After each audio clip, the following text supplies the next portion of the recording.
God bless our valiant military forces and their families, and let us all remember them in our prayers. Good night, and may God bless the United States of America.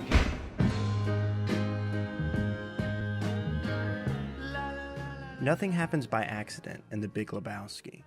Every scene, every shot, every line of dialogue clues us on to something more. See what happens, Lebowski? You see what happens? You see what happens? You see what happens, Larry? Like the hard-boiled fiction authors that inspired them, the Coen brothers frequently use repetition to highlight the film's major themes. And while some instances may reveal themselves easily, her life is in your hands, dude. Her life was in our hands, man. Easy. Nothing's fucked here, dude. Nothing is fucked. Man, nothing is fucked here. Nothing is fucked. some are better at hiding. Said we'd cut up your Johnson. But of all the film's motifs, there's one that sticks out. This will not stand. This will not stand, this aggression against Kuwait. The dude minds. This will not stand, you know? This aggression will not stand, man. Lebowski clearly sets place in a political environment, but more than just adding to the dude's milieu. The political environment and how our hero operates in it is a central part of the film. The Stranger's opening exposition outwardly connects the film to the Gulf War period. Just about the time of our conflict with Saddam and the Iraqis. Immediately after his opening monologue, we see the dude checking out at the grocery store. Although it is something likely glossed over on an initial viewing, this scene is packed with thematic elements, hidden jokes, and one remarkable coincidence. The dude, who made a grocery run just to buy half and half, a key ingredient to his signature White Russian drink, is so broke he has to write a check in the amount of 69 cents. The fact that it's 69 cents could be an attempt at juvenile humor, 8-year-olds, dude. but there's something even more clever with the check. It is written with a future date of 1991.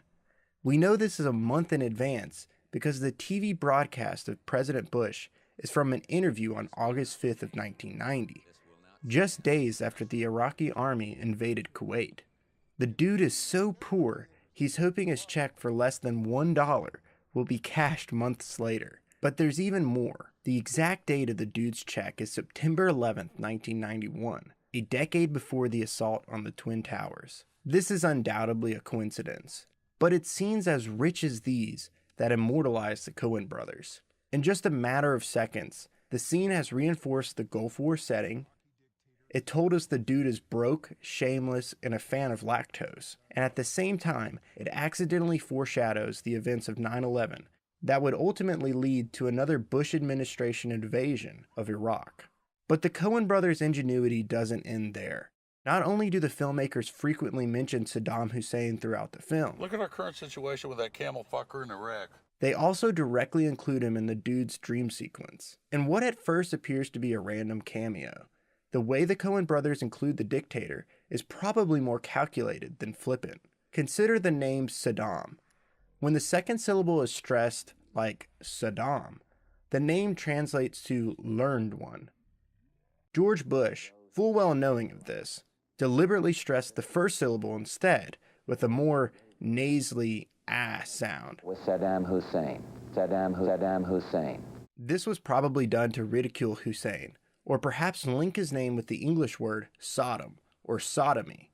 Interestingly enough, however, is that Bush's Saddam roughly translates to Arabic slang for a shoeshine boy. When we see Hussein in the dude's dream sequence, he is literally the bowling shoe shiner. This might be a coincidence, but that's one hell of a coincidence.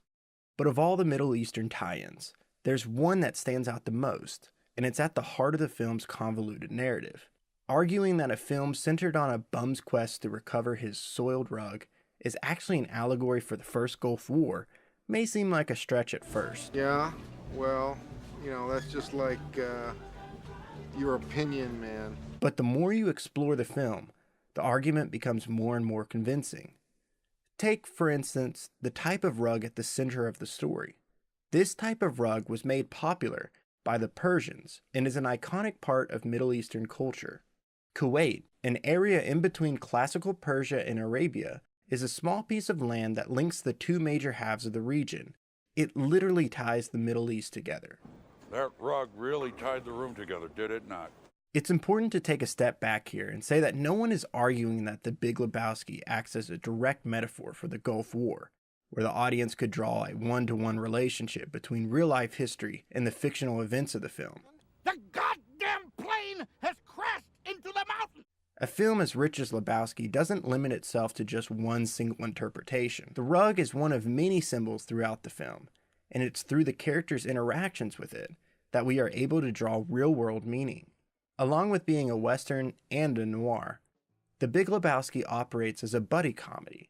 At the heart of the comedy is the friendship of three bowlers. Much has been said about Jeffrey the Dude Lebowski, the bum that exemplifies the Eastern philosophical traditions of Taoism by letting go of control and taking it easy. His past is never explored in depth, but from the original screenplay, we learn that the dude was the inheritor of a fortune left down from his family, which invented the Rubik's Cube. Perhaps he was formally educated. In his bedroom, we see at his bedside a copy of Being and Nothingness, a mid-20th century tome on existential philosophy that is notoriously difficult to read. For the sake of our analysis, the dude represents the liberal left of America. Walter Sobchak couldn't be any different from the dude. As he is wont to remind us, Walter is a veteran of the Vietnam War. I did not watch my buddies die face down in the muck so that this fucking strumpet, this Walter, fucking I whore, don't see any could waltz connection with around Vietnam, man. Likely suffering from some form of PTSD, Walter represents the neoconservative right of America. If Walter and the dude behave as polar opposites of the political spectrum, Donnie represents the silent majority in the middle. Donnie in many ways is a nobody. In fact, throughout the film, Donnie wears several different bowling shirts. Conspicuously enough, he has a different name on each of the shirts. In a film where almost every single line was exactly scripted, down to each man, and dude. More, complex. I mean, it's not just, it might not be just such a simple, you know? What in God's holy name are you blathering about? It's hard to believe that the Coen brothers accidentally signed off on Donnie's wardrobe, with each shirt having a different name. For the Coen brothers, Donnie, like the American middle ground, is kept silent by the clamor and debates between the political right and left. It's in the push-pull of Walter and the dude that Donnie becomes a tag-along afterthought. The trio's conversation at the beginning of the film can serve as a microcosm for the political conversation in America at the beginning of the 90s. The scene opens with Donnie being completely ignored, despite his carrying the team with all of his strikes. The dude then expresses his apprehensiveness to retaliate against the criminals who defiled his rug. Through a riling speech, Walter is able to change the dude's mind. For Walter, the Gulf War is a way to regain dignity for Vietnam. Through persistence, he is able to convince and coerce the team into fighting back. Am I wrong? No. Am I wrong? Yeah, but... Okay then. That rug really tied the room together, did it not? Fucking A.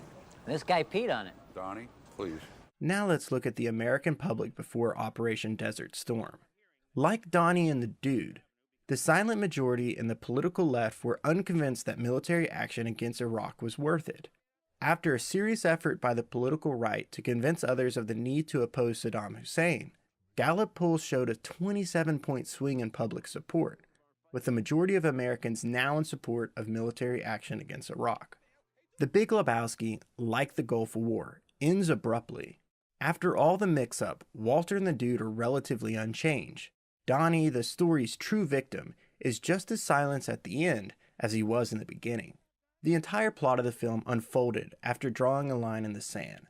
But like the events in the real world in which the film is set, very little gets resolved. Just as the extremes of American electorate were to continue their previous behaviors, so too are Walter and the dude left just as they began. The stranger's closing monologue mentions the dude's child, suggesting that future generations follow in the footsteps of those before them. But then I happen to know that there's a little Lebowski on the way. I guess that's the way the whole darn human comedy keeps perpetuating itself. As is often the case in The Big Lebowski, there's something deceptively prescient in what appears to be a simple statement about fathers and sons behaving alike. To defend the world from great danger. On my orders, Coalition forces have begun striking selected targets of military importance to undermine Saddam Hussein's ability to wage war.